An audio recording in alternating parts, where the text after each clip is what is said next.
다 같이 성경을 들고 일어서시기 바랍니다. 봉독해 드릴 하나님의 말씀은 데살로니가 후서 우리 2장 3절에서 4절 말씀을 제가 봉독해 드리겠습니다. 이것은 하나님의 말씀입니다. 누가 어떻게 하여도 너희가 미혹되지 말라. 먼저 배교하는 일이 있고 저 불법의 사람 곧 멸망의 아들이 나타나기 전에는 그날이 이르지 아니하리니 그는 대적하는 자라.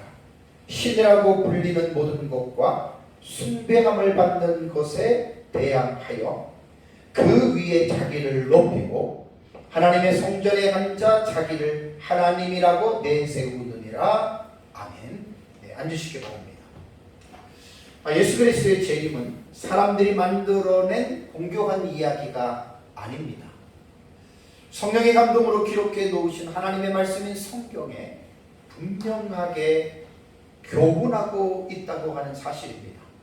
구약 성경과 신약 성경을 합치면 아마 예수님의 재림에 관한 이 구절이 아마 200구절 이상이 된다라고 하는, 아마 전에 내가 기억이 아주 확실하진 않는데 초림보다는 재림에 대한 예언이 연관된 말씀들이 그만큼 많다라고 하는 말입니다. 몇 번인지 아마 200 몇 번인지 상당한 이게 숫자의 그런 이제 사실들입니다. 교회를 다니는 성도라면 아마 예수님의 재림을 모르는 사람은 한 사람도 없습니다. 다 예수님 재림하신다라고 그렇게들 알고 있어요. 그리고 교회를 다니지 않는 사람들조차도 예수님의 재림에 대해서 알고 있는 사람들이 의외로 많습니다. 그런데 여러분, 중요한 것은 제가 지지난주에 말씀을 드렸듯이 예수님의 재림을 알고 있는 사람들이 모두가 다 예수님의 재림을 믿는 것이 아니라는 사실입니다. 그냥 아는 것에 그치지 역사적으로 일어나는 예수님의 재림을 믿지 않는다는 말이에요. 그렇기 때문에 예수님의 재림을 아는 것과 믿는 것은 같은 것이 아닙니다. 2주 전에 제가 여러분 설교할 때 여러분들이 예수님의 재림을 믿습니까? 아는 자가 아니라 믿는 자가 되어야 한다라고 제가 분명히 강조를 했고, 그럼 예수님의 재림을 아는 것과 믿는 것의 차이는 무엇이냐? 그냥 아는 사람, 아는 지식으로 끝나지만 예수님의 재림을 정말로 믿는 사람들은 그 사람의 삶을 보면은 어느 정도 알 수 있다라고 제가 여러분 말씀을 드렸습니다. 간단하게 요약해서 말씀을 드린다면, 정말로 예수님의 재림을 성경에 기록된 대로 그 예수님의 재림을 정말로 믿는다면, 의심하지 않고 믿고 예수님의 재림을 정말 손꼽아 기다리는 삶을 살아가는 성도라면 반드시 그 사람은 거룩한 삶으로 이 세상을 살아가게 되어 있다라고 하는 것이 성경이 우리에게 교훈하고 있다라고 하는 사실. 그러니까 거룩하게 살아간다라고 해서 사람은 누구나 완전하게 100% 거룩한 삶을 살 수는 없지만, 예수님의 재림을 분명하게 믿는 사람들은 삶의 질이, 삶의 방향이 흠도 없고 점도 없고 책망받을 것이 없는 삶을 살기 위하여 늘 깨어서 기도하면서 근신하면서 죄의 자신을 방임하지 아니하고 죄와 싸워서 피 흘리기까지 승리하는 사람이라고 하는 사실을 여러분 분명하게 믿으시기 바랍니다. 의외로 예수님의 재림을 알기만 하고 교회를 다니는 성도들 가운데 알기만 하고 믿지 않는 성도들의 삶을 보면 종말론적인 삶을 살아갈 수가 없어요. 제가 목회를 33년 동안의 목회를 하고 제가 많은 사람들을 만나보고 제 자신의 경험을 볼 때에도 예수 그리스도의 재림에 대한 이 사실을 분명하게 믿고 있는 사람들은 현실의 삶에 분명한 차이가 있다라고 하는 사실을 여러분들이 기억해야 됩니다. 예수 그리스도의 재림의 날짜는 하나님 한 분 외에는 누구도 알 수 없다라고 성경은 분명하게 교훈하고 있고요. 그러면서 예수님의 재림 직전에 어떠한 사건들이 일어나는지에 대한 징조에 대한 교훈은 참 많이 나옵니다. 그래서 제가 지난주에는 예수 그리스도의 재림 직전에 일어난 사실들에 대해서 여러분들에게 말씀을 드렸는데, 첫 번째는 예수님의 재림 직전에는 모든 이방인들에게 복음이 전파될 것이다 라고 말씀을 드렸고, 두 번째는 육신의 이스라엘 민족들도 생명책에 기록된 온 이스라엘입니다. 모든 이스라엘이 아닙니다. 이스라엘 백성들 가운데 생명책에 기록된 온 이스라엘 민족이 구원에 대한 이 어떤 흐름이 나타날 것이다라고 하는 말입니다. 세 번째는 교회 안에서 많은 사람들이 신앙을 배반하고 교회를 떠납니다. 네 번째는 거짓된 사역자들이 많이 일어나서 성도들을 미혹합니다.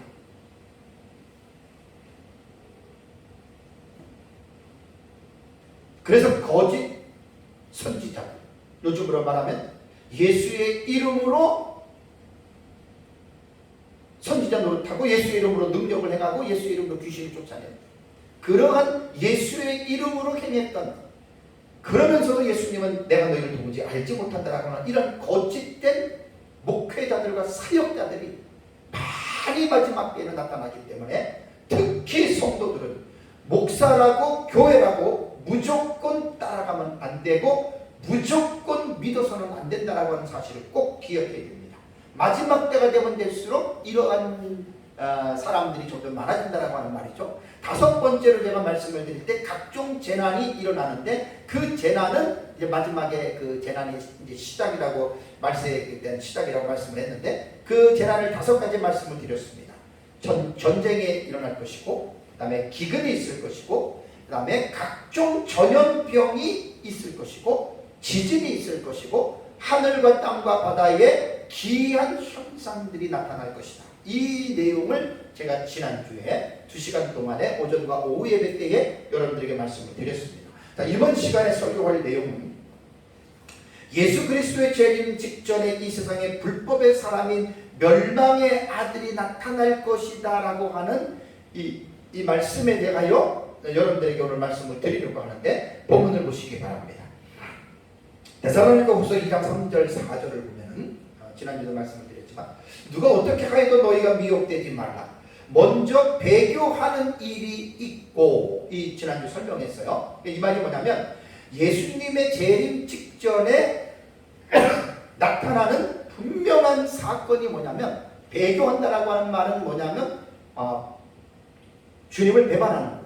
그러니까 신앙생활을, 죄송합니다. 에어컨 때문에 좀 배치기가 많네요.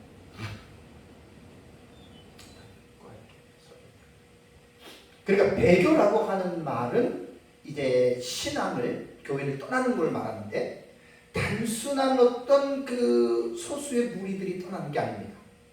그러니까 지난주에 이제 설교에 요한계시록과 연결시켜서 볼 때에는 지상의 교회의 약 3분의 1 이상의 숫자들이 교회를 이제 떠나는 현상들이 나타난다. 이건 대단히 좀 중요한 내용인데 지난주 설교를 했습니다. 그러면서 이제 오늘 또 하나 내용이 뭐냐면, 저 불법의 사람, 이 사람은 누구냐면 멸망의 아들로 불리우는 이 사람이 나타나기 전에는 예수님의 재림이 이르지 않는다. 그러니까 예수님 재림 직전에 배도는 지난주에 제가 설교를 했고, 이번 주에 살펴보는 내용은 뭐냐면 불법의 사람, 그 사람 멸망의 아들이 나타나기 전에는, 그러니까 이 사람이 나타난다라는 말입니다. 본절에서 교훈하는 불법의 사람 곧 멸망의 아들은 누구를 말하는 것일까? 여기에 불법이라고 하는 아노미아라고 하는 이 헬라어 단어는 법이 없다라는 말입니다. 법을 위반하는, 그러니까 악행을 행하거나 혹은 죄를 죄된 행동을 할 때 이 아노미아라고 하는 이 단어를 쓰거든요. 그러니까 이 법이 없는 사람이라는 거예요. 그러면 여기서 불법은 뭐냐면 하나님의 말씀의 법을 무시하는 거예요.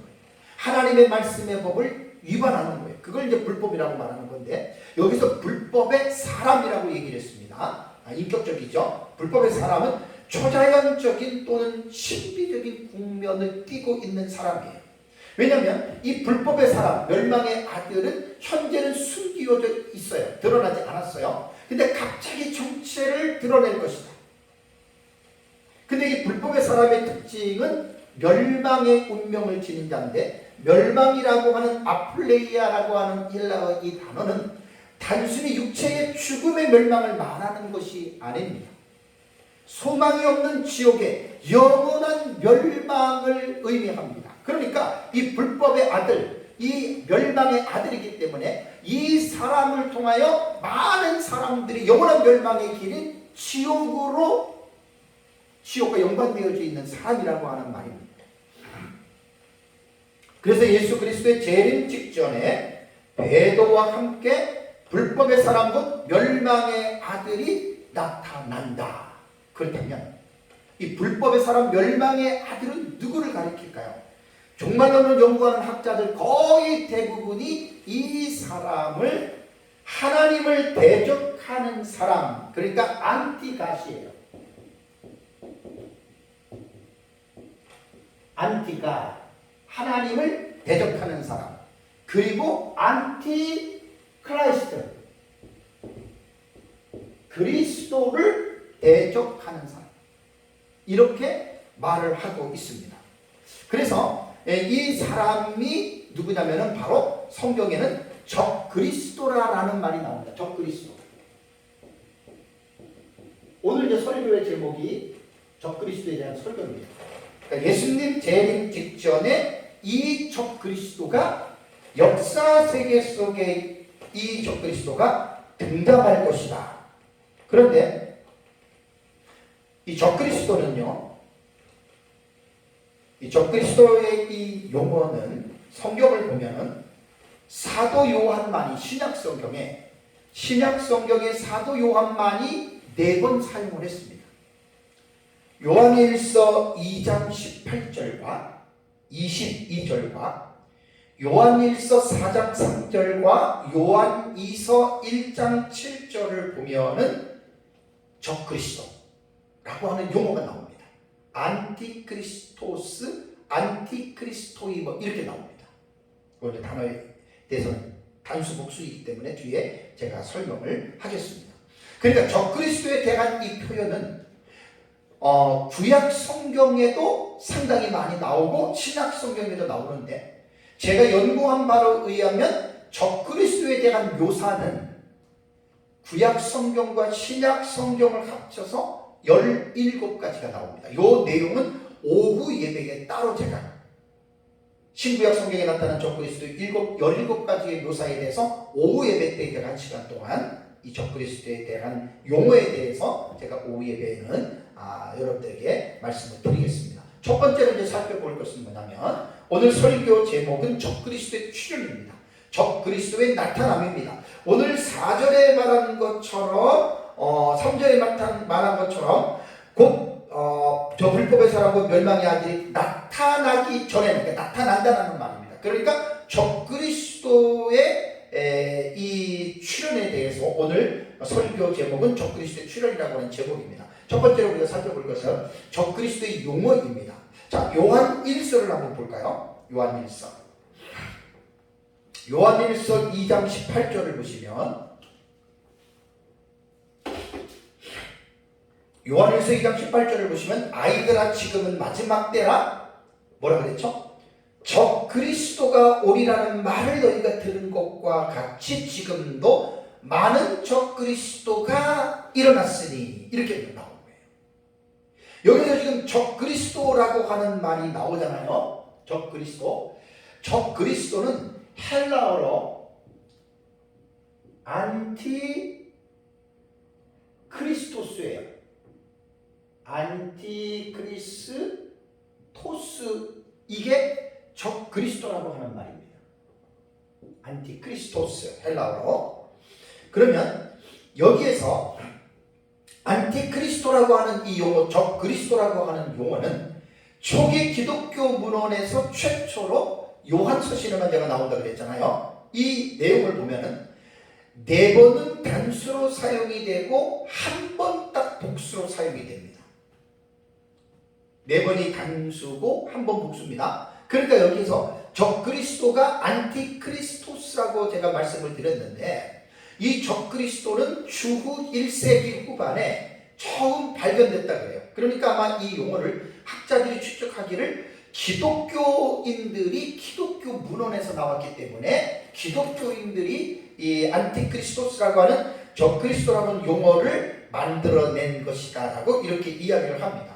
그런데 우리가 크리스토스 그러면은 예수 그리스도를 말하는데 그 앞에 붙은 안티라는 이 단어가 있잖아요. 영어로 말하면 안티, 헬라어로 안티요고입니다. 안티. 요 안티의 뜻을 크게 두 가지 의미로 사용이 됐습니다.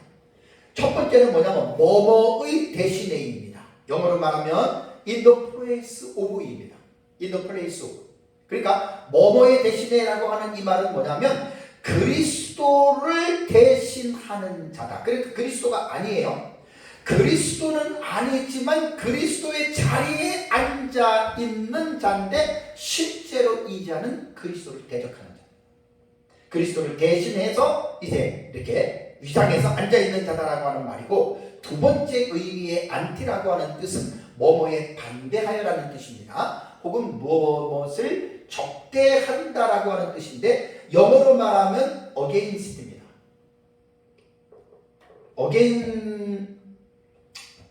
against라고 하는 이 단어는 적그리스도는 그리스도를 반대하는 자, 그러니까 그리스도를 대적하는 자라는 거예요. 그러니까 실제로 자기가 그리스도라고 말을 하고 모양으로 가장하고 있지만 실상은 그리스도를 대적하는 자라고 하는 의미에서 안티라고 하는 단어는 뭐뭐의 대신에 혹은 뭐뭐를 반대하는 혹은 적대하는 이 두 가지의 의미가 있다라는 거예요.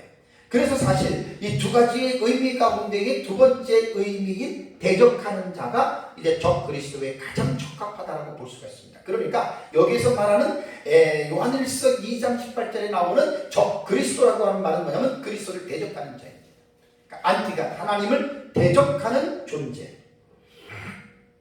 그래서 요한일서에 나오는 적그리스도의 두 가지 유형은 아까 18절 다시 보시면 아이들아 지금은 마지막 때라 적그리스도가 그랬잖아요. 적그리스도가 요게 이제 단수예요. 단수. 헬라어로 토스가 단수고 그 다음에 그 뒤에 나오는 뭐죠? 지금도 많은 적그리스도가 뭐냐면 안티크리스 토이가 되거든요. 요 오이가 헬라어로는 복수를 말합니다. 적그리스도들 이렇게 되는 거예요.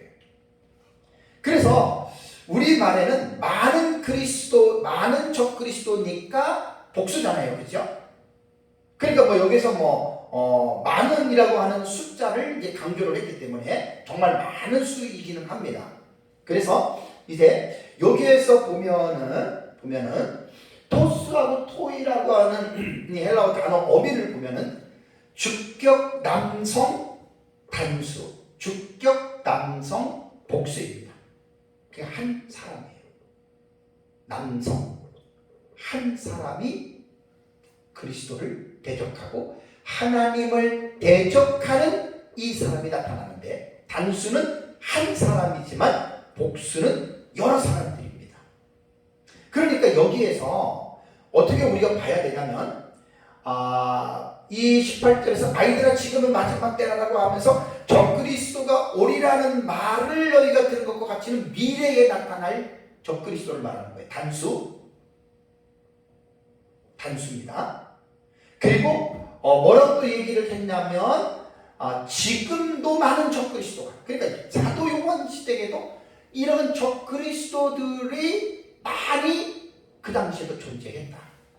그러니까 여기에서 적그리스도 단수와 적그리스도의 복수를 우리가 어떻게 생각을 해야 되냐면 아까 말씀드린 대로 단수는 예수 그리스도의 재림 직전에 그리스도를 대적하여 나타나는 그 한 사람이지만, 그러나 여러 명의 복수인 적그리스도는 과거로부터 현재에 이르기까지 앞으로도 계속 보면 역사 세계 속에서 항상 하나님을 대적하고 그리스도를 대적하는 인물들이 어느 시대든지 있었다라는 말입니다.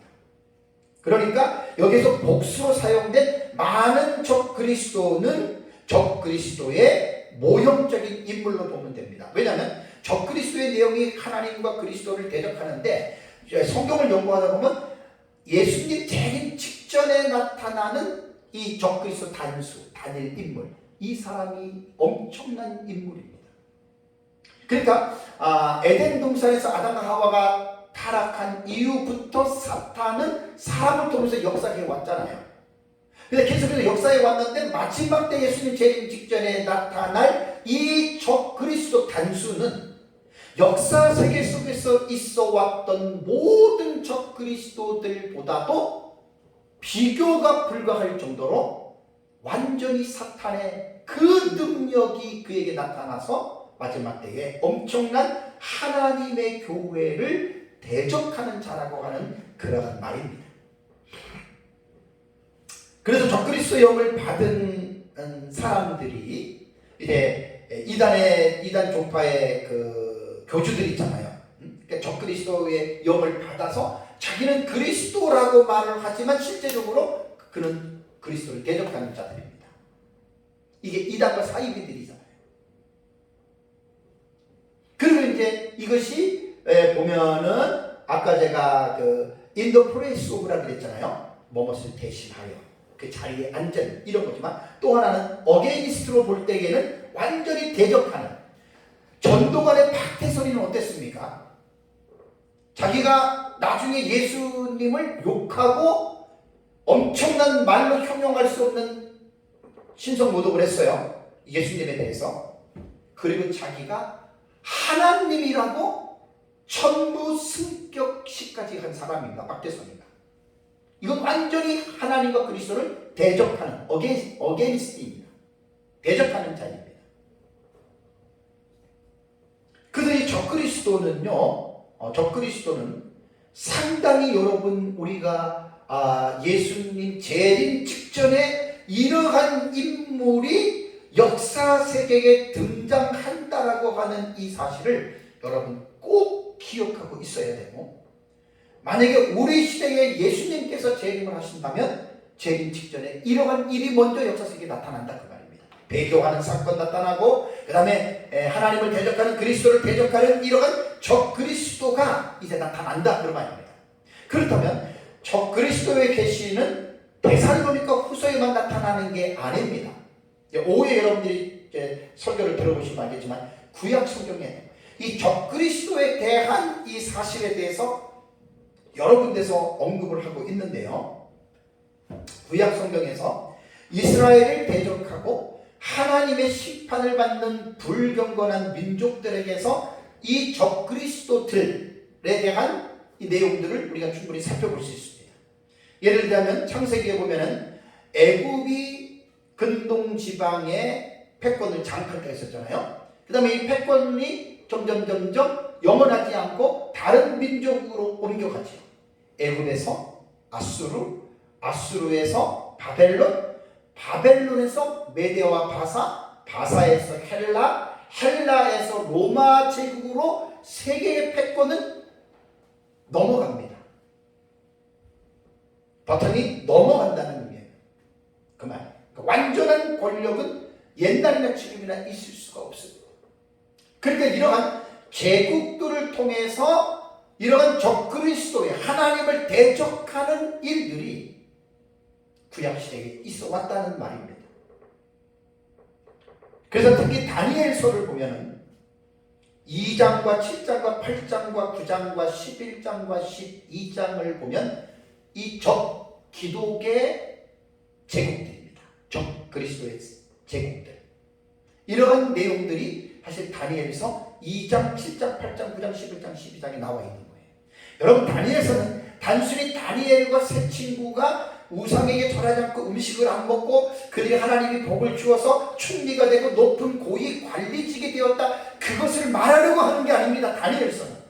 다니엘서는 그러한 사실을 말하려고 아니라 다니엘이 느부갓네살의 꿈을 꾸고 해석하고 다니엘이 성공하고 출세했고 그러한 사실을 말하려고 하는 것이 아니라 다니엘서 속에 게시되어 있는 역사의 세계 패권 국가의 흥망성쇠가 기록이 되어져 있고 그 흥망성쇠 역사 속에서 하나님의 나라가 어떻게 진행될 것인지에 대해서,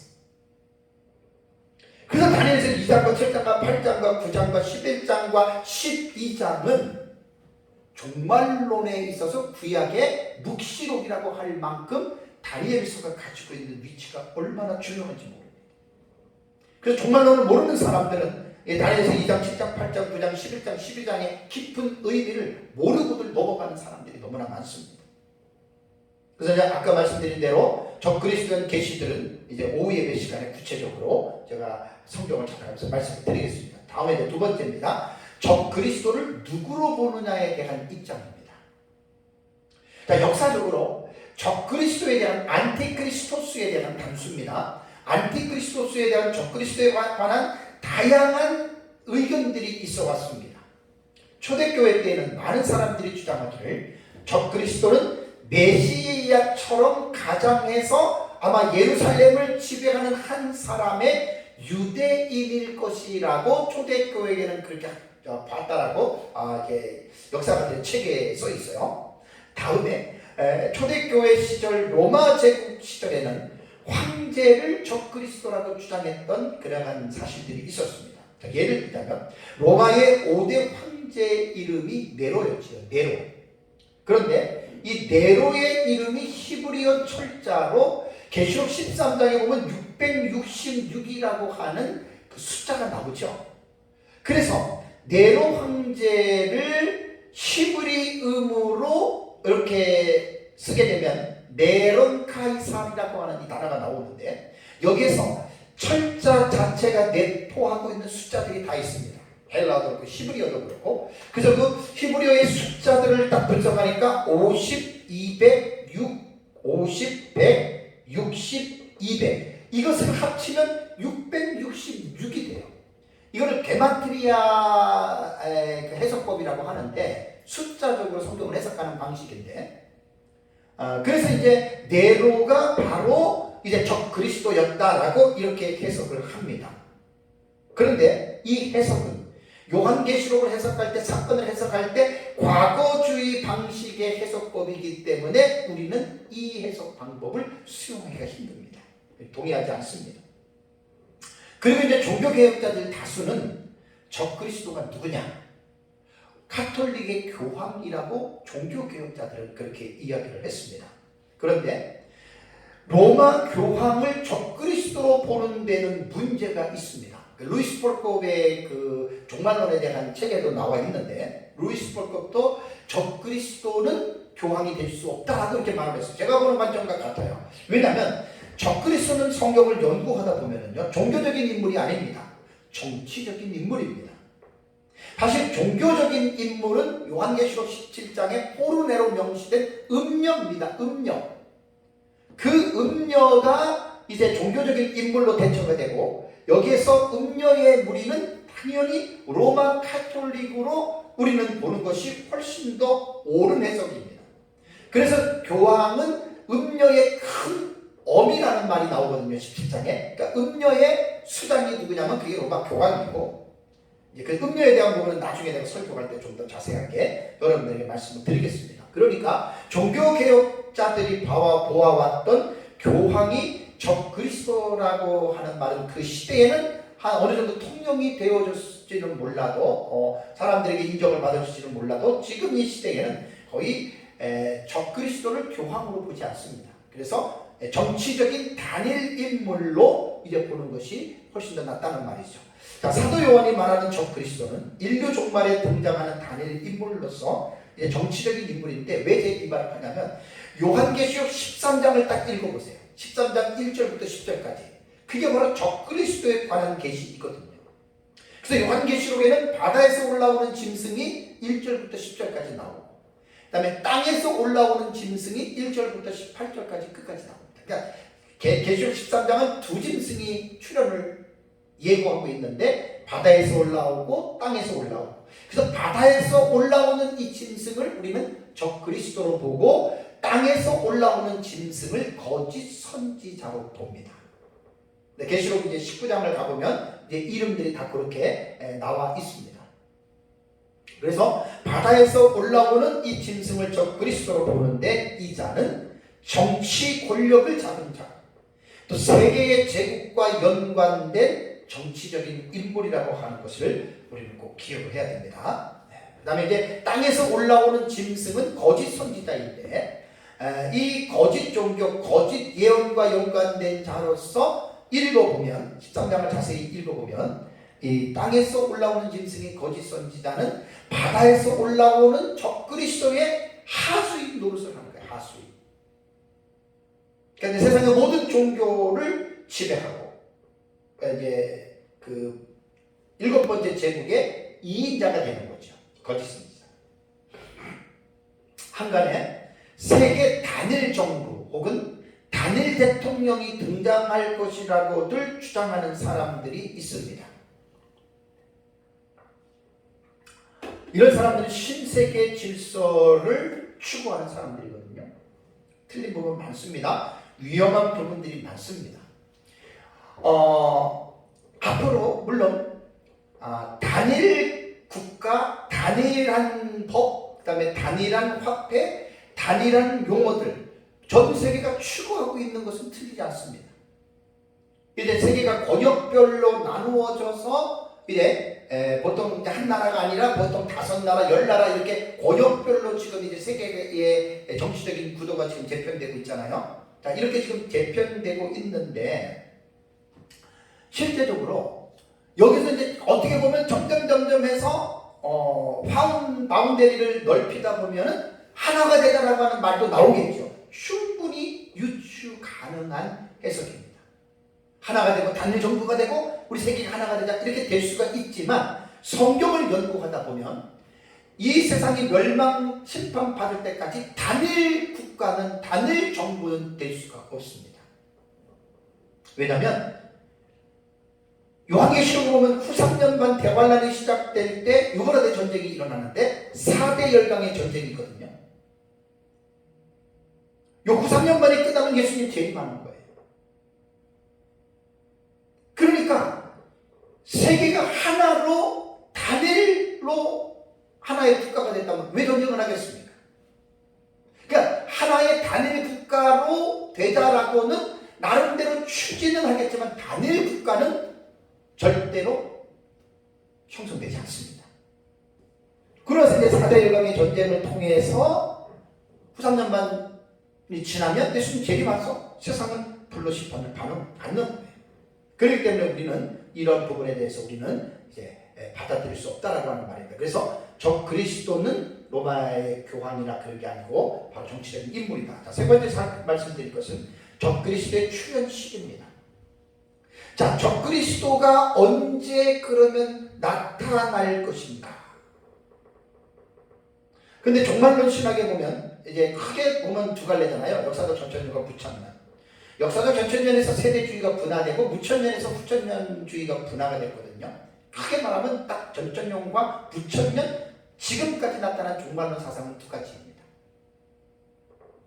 근데 무천년의 신학도 예수님 재림 직전에 불법의 사람, 멸망의 아들인 적그리스도가 나타날 것이다. 무천년 신학에서도 인정합니다. 전천년도 마찬가지고 세대주의도 후천년도 다 인정합니다. 다만 시기에 있어서는 다릅니다. 우리 역사적 전천년은 예수님 재림 직전으로 볼 때 예수님 재림 직전에 이제 이 최악의 인물이 나타나는데 그 예수님 재림 직전은 언제냐? 우리는 다니엘서 9장 24절과 27절에 나타난 70일의 계시가 있죠. 그 70일의 계시가 역사적 전천년의 종말론 신학의 기초입니다.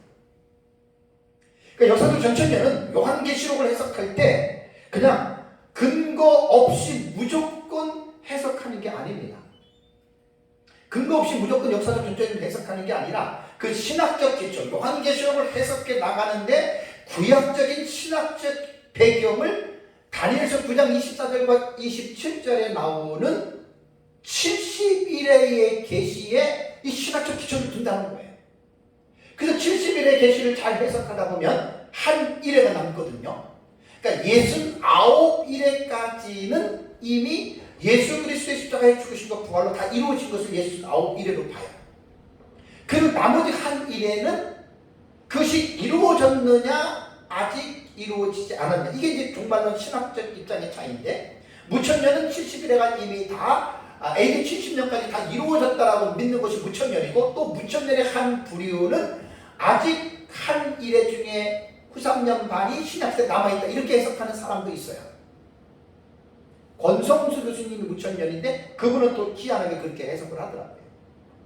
그러니까 무천년이라고 다 같고 전천년이라고 다 같은 게 아닙니다. 종말론을 연구하다 보면 차이들이 좀 있어요.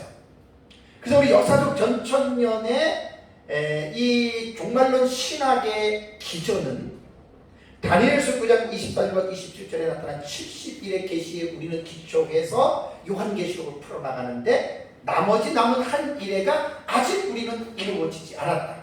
그럼 한 일회는 언제 이루어지느냐? 예수님 재림 직전에 이루어질 것이다.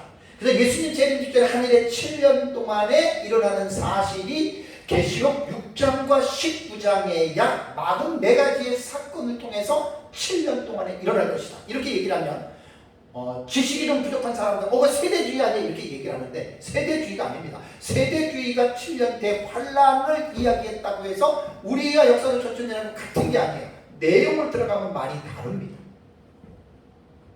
그렇지 않습니다.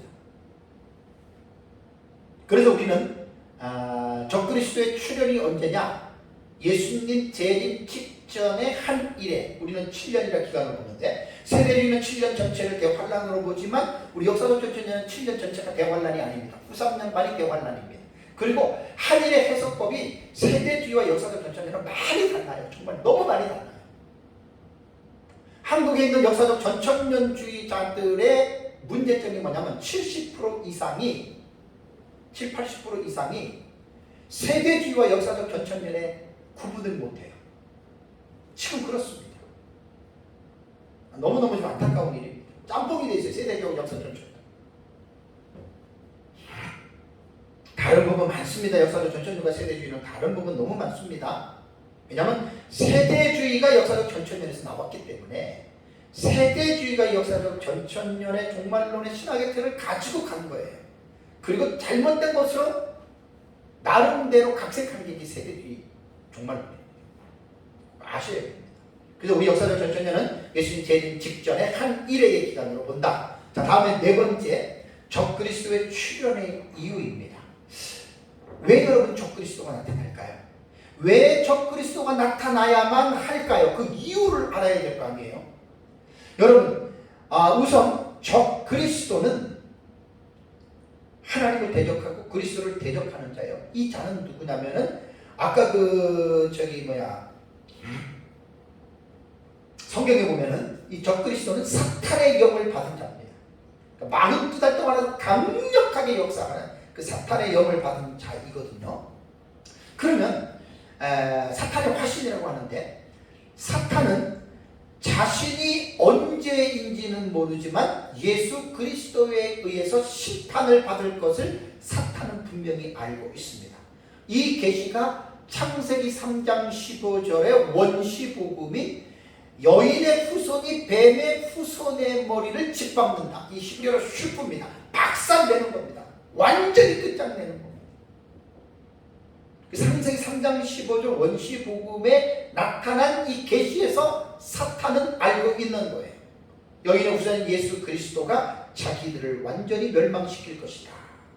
근데 이것이 예수님 공생의 기간을 볼까요?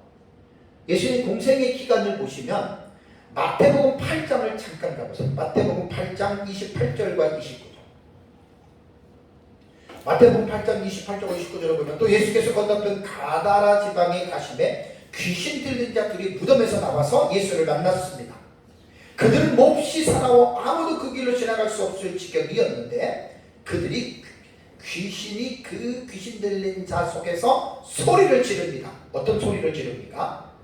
하나님의 아들이여, 우리가 당신과 무슨 상관이 있나이까? 라고 말을 하면서 그 다음 말을 잘 보십시오. 때가 이르기 전에 우리를 괴롭게 하려고 여기 오셨습니까? 이렇게 귀신들이 예수님에게 공생의 사에게 말씀을 했다는 말입니다. 이 말은 뭐냐면 귀신들도 자기들이 예수님으로부터 심판을 받을 것을 알고 있는 거예요. 지금도 알고 있어요. 사탄과 귀신들. 성경은 하나님께서 마지막 날에 사탄과 귀신들을 지옥 불못에 심판하신다고 분명히 교훈하고 있습니다. 베드로후서 2장 4절을 보세요. 베드로후서 2장 4절을 보면 하나님이 범죄한 천사들을 용서하지 아니하시고 지옥에 던져 어두운 구덩이에 두어 심판 때까지 지키게 하셨다라고 말을 했습니다. 유다서 1장 6절에도 또 자기 지위를 지키지 아니하고 자기 초성을 떠난 천사들을 큰 날의 심판까지 영원한 결박으로 흑암에 가두셨으며 유다서에도 말을 했고 계시록 20장 10절에는 마지막 사탄의 심판이 나오죠. 또 그들을 미혹하는 마귀가 불과 유황못에 던져지니 거기는 그 짐승과 거짓 선지자도 있어 새새도록 밤낮 괴로움을 받으리라. 자, 악한 영들의 우두머리가 사탄입니다. 그리고 사탄의 그 휘하에 있는 사자들, 존재들이죠. 그걸 귀신이라고 부릅니다. 셀 수 없이 많아요. 악한 영들의 그 우두머리는 사탄, 마귀라고 부르는 거예요. 거기에 그 밑에 귀신들은 수를 해야 할 수 없을 정도로 많습니다.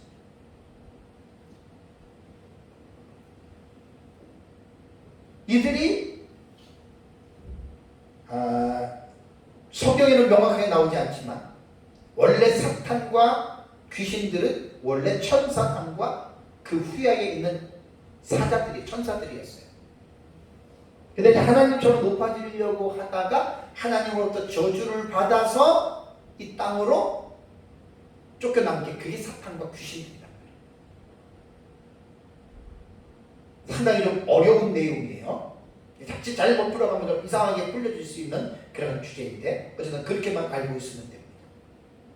그래서 이제 하나님 앞에 정죄를 받을 때 일부는 무저갱에 갇히고 일부는 그들의 활동 영역인 공중에 자기네들 아지트를 만들어 놓고 거기에 이제 귀신들이 이렇게 지금 존재하고 있는 거예요. 그러니까 지금 또 일부는 지옥에 갇혀 있는 존재들도 있어요. 그래서 지금 이런 것들은 종말론을 제대로 연구를 하지 않았기 때문에 사람들이 지금 이런 말들을 처음 들을 거예요. 성경을 몰라서 그래요. 지옥에도 지금 악한 영들이 있고 무저갱에도 갇혀 있고 이 세상에도 있단 말입니다. 악한 영들의 우두머리는 사탄이다. 그걸 꼭 기억하시기 바랍니다. 그래서 예수님의 재림이 가까이 오면서 사탄도 귀신들도 알아요. 자기들이 여인의 후손에게 자기들의 머리가 박살나서 자기들이 지옥으로 떨어질 것을 아는 거예요.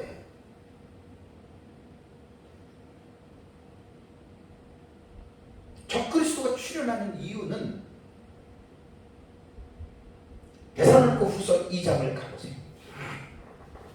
데살로니가 후서 2장 9절에서 12절을 보시면 9절에서 12절을 보시면 악한 자의 나타남은 사탄의 활동을 따라 그랬잖아요. 여기서 악한 자가 적그리스도입니다. 데살로니가 후서 2장 9절에요. 악한 자의 나타남은 사탄의 활동을 따라, 그러니까 사탄의 역사에 따라서 그 자가 이 역사 세계에 세워진다는 말이죠. 모든 능력과 표적과 거짓 기적과 불의의 모든 속임으로 멸망하는 자들에게 있으리니라는 말을 했잖아요.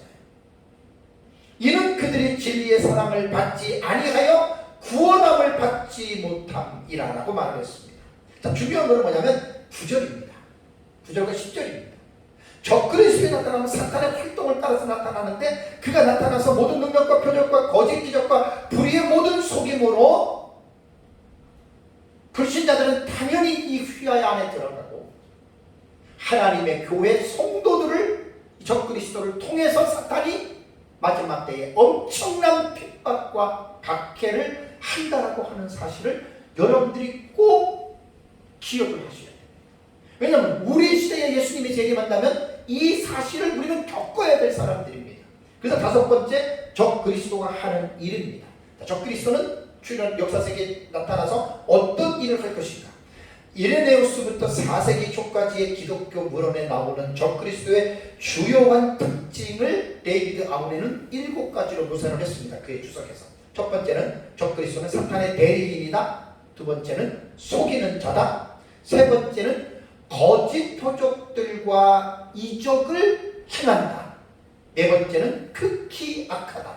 다섯 번째는 하나님의 백성을 핍박한다. 여섯 번째는 심히 교만하다. 일곱 번째는 하나님의 영광을 요구한다. 이것이 바로 적그리스도라고 하는 말이에요. 그런데 적그리스도가 왜 나타나느냐, 무엇 때문에 나타나느냐, 이런 일을 하기 위함이라는 말입니다.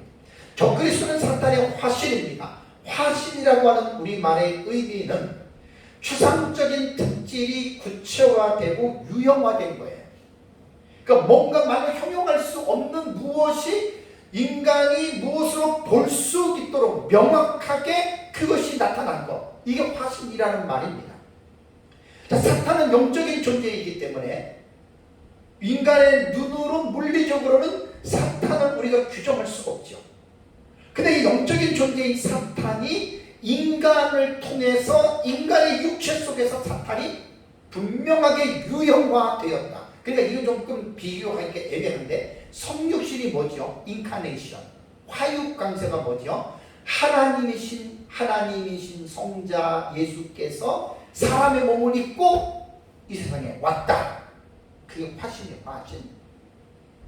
그러니까 좀 표현하기가 조금 그렇다고 해서 적그리스도가 뭐 하나님이고 무슨 사탄인데 사람처럼 변했다, 그런 뜻은 절대 아니에요. 그렇게 하면 큰 오해입니다. 사람인데 적그리스도, 사탄이 그 사람 속에서 엄청난 전무후무한, 지금까지 있었던 적그리스도랑 비교할 수 없을 정도로 엄청난 그 파워와 능력과 권세를 그 사람 속에서 드러내는 거예요.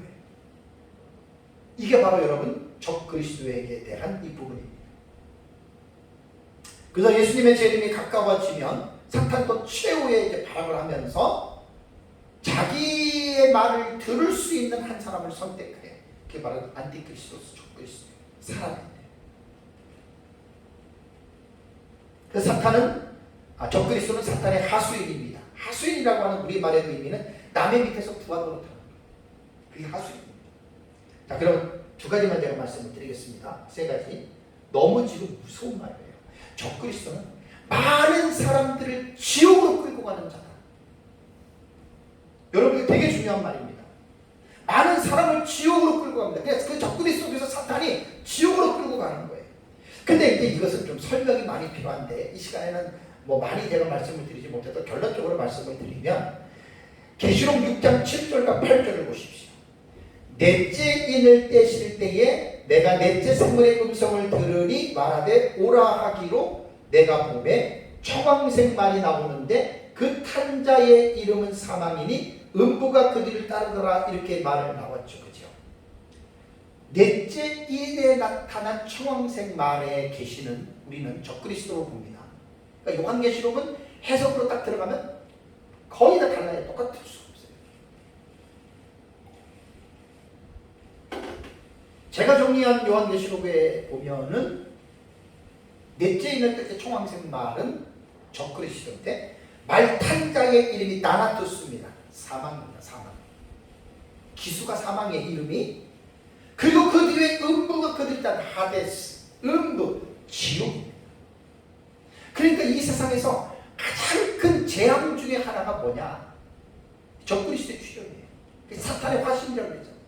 그래서 많은 사람들을 단순한 죽음이 아니라 지옥의 멸망의 길로 이끌어가는 존재가 바로 적그리스도다.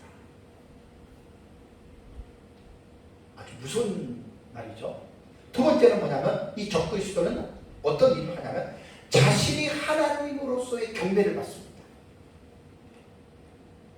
데살로니가후서 2장 그 4절을 보시면, 다시 보세요. 4절을 보시면, 그는 대적하는 자라 신이라고 불리우는 모든 것과 숭배함을 받는 것에 대항하여 그 위에 자기를 높이고 하나님의 성전에서 앉아 자기를 뭐라고요? 하나님이란 내 세우느니라.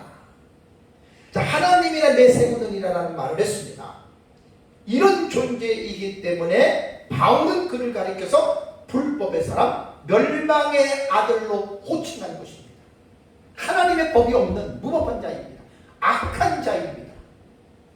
멸망은 지옥으로 끌고 가는 지옥을 가는 자, 이렇게 멸망의 아들이라고 이렇게 말합니다. 고영민 박사님의 그 원어 번역을 보니까 4절 해석을 좀 쉽게 이해가 되도록 번역했습니다. 우리말 성경은 조금 이해하기 힘들어요. 고영민 박사님의 번역을 제가 읽어드리면, 그 자는 소위 신이라고 일컬어지거나 숭배의 대상이 되는 모든 것들에 맞서 대적한다. 그러니까 어떠한 종교든 어떠한 종파이든지 간에 신을 얘기하잖아요. 그 모든 것들에 그 종파에 맞서서 대적한다, 그 말입니다. 그리고 나서 뭐냐? 그 모든 것 위에 스스로 자신을 높인다. 모든 종교를 다 이기는 거예요. 모든 종교의 신들을 다 눌러버리는 거예요. 거기서 스스로 자기 스스로 자신을 높이고, 그 다음에 적그리스도는 어떻게 해요? 하나님의 성전에 앉아서. 이 하나님의 성전이 어디입니까?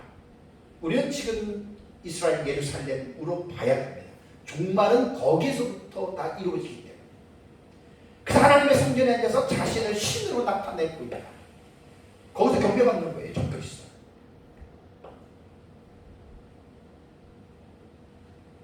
그러니까 이 세상의 모든 종교를 다 통합하는 겁니다, 결론은. 그래서 되게 꼭 아셔야 되는데 시간 때문에 자세히 설명을 못합니다.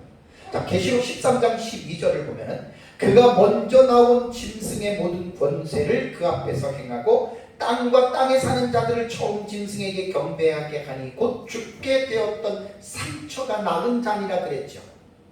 경배한다. 그 다음에 계시록 13장 8절에도 죽임을 당한 어린 양의 생명책에 창세 이후로 이름이 기록되지 못하고 이 땅에 사는 자들은 다 그 짐승을 어떻게 경배한다. 요 13장 11절과 13장 8절에 경배한다라고 하는 말은 프로스퀴네오, 제가 늘 말씀드려요. 프로스퀴네오라고 하는 이 단어는 예배한다라는 말입니다. 신약 성경에 60번 이 프로스퀴네오가 나오는데 예배와 경배에 대한 의미로 다 사용이 됐어요.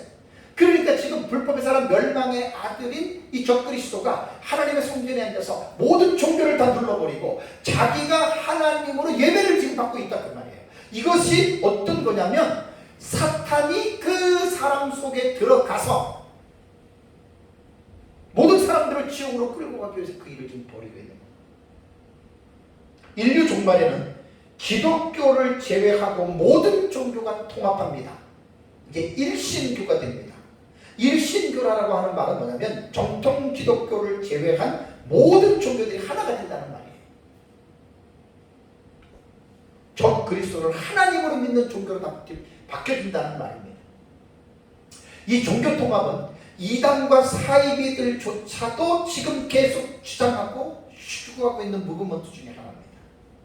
통일교가 그렇고요, 신천지 이만희도 그렇습니다. 모든 종교는 통합해야 된다. 그렇다면 나는 이 일이 충분히 가능한 시나리오로 봅니다. 수백 개가 넘는 종교 중에서 하나의 종교를 통합한다면 그 종교 중에 가장 숫자가 많은 종교의 리더가 수장이 되는 거 뻔한 거 아니에요? 이 세상에서 가장 큰 종교가 어디입니까? 로마 캐톨릭이에요. 엄청난 숫자입니다. 로마 가톨릭의 신자수. 그럼 종교가 통합되면 당연히 수장은 가톨릭 교황이 되는 거죠. 그래서 천주교의 교리를 보면 성경 66권에다가 7권을 플러스했고, 그 외에도 교황이 원죄가 없는 하나님의 자리까지 승격시켜 놓고 교황의 말을 하나님의 말과 동일하게 보고 있죠. 그러니까 천주교가 정말 무서운 종교입니다. 그래서 모든 종교를 다 통합해서 하나가 돼서, 그것은 AD 313년에 콘스탄틴 대제가 밀라노에서 기독교 칙령을 발표하고 나서, 그러나서 계속해서 로마 제국은 제국의 확장을 위하여 기독교를 392년인가 데오도시우스 황제 때에 로마가 기독교를 국교로 승인했잖아요. 그때부터 계속해서 제국의 확장을 위하여 기독교라고 하는 이름을 가지고 모든 세계의 종교들을, 잘못된 것들을 끼워 넣기 시작한 거예요. 그래서 혼합 종교가 돼버린 거예요. 천주교. 이 역사를 여러분 분명히 아셔야 돼요. 종교 통합은 곧 됩니다. 시간이 지나면 반드시 됩니다.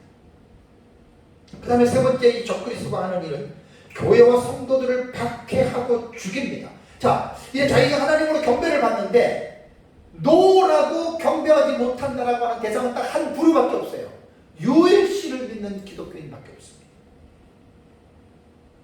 눈에 가시지요? 그러니까 죽이는 거예요. 불보듯 뻔한 거예요.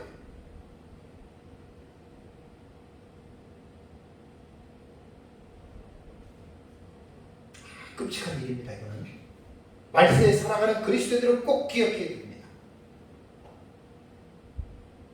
그래서 우리는 종말의 시나리오를 잘 봐야 되는데, 제 책에 도표가 있잖아요.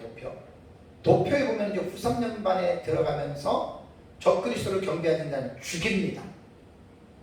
그런데 후 3년반 대환란에서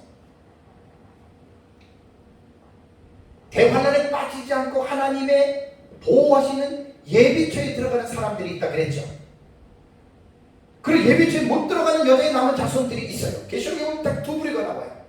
근데 사실 계시록을 연구하다 보면 설교자들은 성도들에게 마지막 때 예비처를 들어갈 수 있는 믿음의 승리자로서 신앙을 가르쳐야지, 미련한 다섯 처녀처럼 등에 기름을 준비하지 않는 성도로 가르치면 후 3년반 대환란에 성도들이 떨어집니다.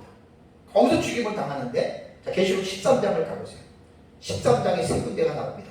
13장 6절과 7절을 보면 짐승이 입을 벌려 하나님을 향하여 비방한, 여기 짐승이 적그리스도입니다. 그의 이름과 그의 장막과 하늘에 사는 자들을 비방하더라. 또 권세를 받아 성도들과 싸워서 어떻게 이깁니다.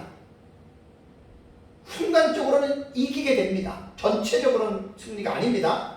부분적으로 후 3년반에 떨어진 그 여인의 남은, 여자의 남은 자손들, 그 사람들은에게 이긴다 그 말입니다. 다음에 13장 10절 보세요. 사로잡힐 자는 사로잡혀 갈 것이요 칼에 죽을 자는 마땅히 칼에 죽을 것이니. 대환란 기간 동안에 예수 믿는 사람들이 죽는다는 말입니다. 그 다음에 13장 15절, 그가 권세를 받아 그 짐승의 우상에게 생기를 주어 그 짐승의 우상으로 말하게 하고 또 짐승의 우상에게 경배하지 아니하는 자는 며칠이든 다 어떻게 죽이게 하더라. 죽이게 하더라. 이렇게 나오죠. 다음에 17장 6절을 가보세요. 17장 6절을 가면 음료장에 나오는 건데, 또 내가 보면 이 여자가 성도들의 피와 예수의 증인들의 피에 취한지라. 잘 보셔야 됩니다. 언제 이런 일이 있습니까? 예수님 재림 직전 대환란기에 음료와 적그리스도와 거짓 선지자, 이 사탄의 삼총사라고 그러잖아요. 계시록에. 이들이 성도들의 피와 예수의 증인들의 피에 취한다는 말입니다. 많은 사람들이 죽습니다. 그래서 종말의 때에는 성도들이 정신을 차리고 성령 충만한 신앙생활을 해나가야 됩니다. 그래야 이러한 어려움을 겪지 않습니다. 마지막 여섯 번째로, 적그리스도와 예수님의 관계는 어떤가? 자, 데살로니가 후서 2장 8절을 볼까요? 데살로니가 후서 2장 8절. 데살로니가 후서 2장 8절을 보면 그때에 불법한 자가 나타나리니, 적그리스도 나타난다는 말이에요. 주 예수께서 그 입의 기운으로 그를 죽이시고 강림하여 나타나심으로 패하시리라.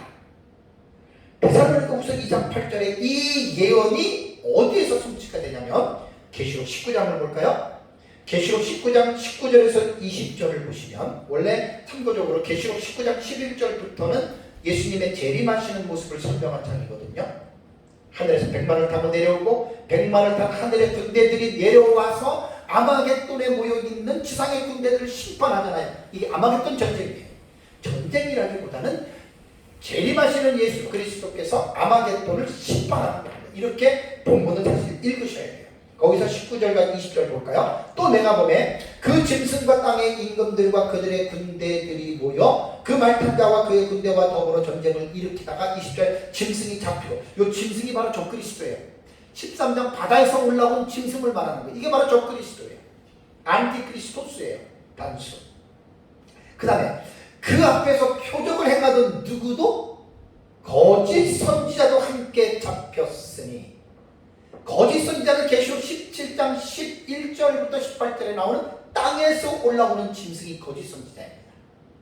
그 이름을 지금 19장에서는 밝히고 있잖아요. 이는 짐승의 표를 받고 그의 우상에게 경배하던 자들을 표적으로 미혹하던 자라. 이게 거짓 선지자가 13장 11절부터 보면 나오거든요. 그리고 어떻게 됩니까? 결론은 이 둘이 산채로 유황불 붙는 못에 던져지고, 결국 저 그리스도는 예수 그리스도에 의해서 심판을 받고 멸망합니다. 사랑하는 성도 여러분, 예수 그리스도의 재림은 신약시대의 하이라이트가 되는 매우 중요한 사건입니다. 우리는 예수님의 재림이 언제 이루어질지는 아무도 알지 못하지만 성경을 통해서 재림 직전에 이루어지는 징조에 대해서 지금 말씀을 공부하고 있습니다. 이번 시간에는 지난 시간에 이어서 예수 그리스도의 재림 직전에 나타나는 분명한 사실로서 적 그리스도가 이 세상에 나타나는데, 사도 바울은 불법의 사람 곧 멸망의 아들로 이야기를 했고, 그 다음에 성경에는 이 적 그리스도에 대해서 여러 가지의 그를 묘사하는 그러한 내용들이 있습니다. 오후 예배 때에 17가지의 묘사에 대해서 성경을 통해서 제가 말씀을 드리겠습니다. 분명한 것은 뭐냐면, 하루가 지나가면 갈수록 예수님의 재림이 가까이 옵니다. 우리는 예수님의 재림을 아는 자에서 그치는 것이 아니라 믿는 자들이 되어줘야 됩니다. 예수님의 재림을 아는 자하고 믿는 자의 차이는 아까 설교 서론에 말씀을 드렸듯이, 예수님의 재림을 믿는 자는 예수님의 재림을 늘 학수고대하면서 예수님을 만날 때 부끄러움이 없이 만나기 위하여 정도 없고 흠도 없이 평강 가운데에 나타나는 삶을 살아가는 자들이 예수님의 재림을 믿는 자들이고, 예수님의 재림을 믿는 자들만 종말론적인 거룩한 삶을 살아갈 수가 있습니다. 예수 그리스도의 재림은 성도들과 혼인잔치로 비교하고 있기 때문에 우리의 신부가 되시는 예수 그리스도의 재림이 우리가 예수님과의 혼인 예식이 되는 것이고, 또 예수님과 재림을 통해서 혼인하면 우리 역사적 전체는 이 땅에서 천년왕국이라고 하는 혼인잔치의 기간을 통해서 우리는 이 땅에서 살아갈 것입니다. 천년왕국이 마치고 나서 모든 사람이 부활하고 마지막 심판때, 크고 힘보자 심판때에서 이제 영생 복락을 누리는 하나님의 나라와 영광을 받는 지옥으로 떨어지는 사람들의 분리하는 일들이 있을 것입니다. 그리고 나서 최후의 상태로 이제 들어가게 되는 것이죠. 그래서 예수님의 재림을 사모하면서 거룩한 신부로서 단장하는 삶을 살아가시기를 주님의 이름으로 축원합니다. 우리 기도하겠습니다.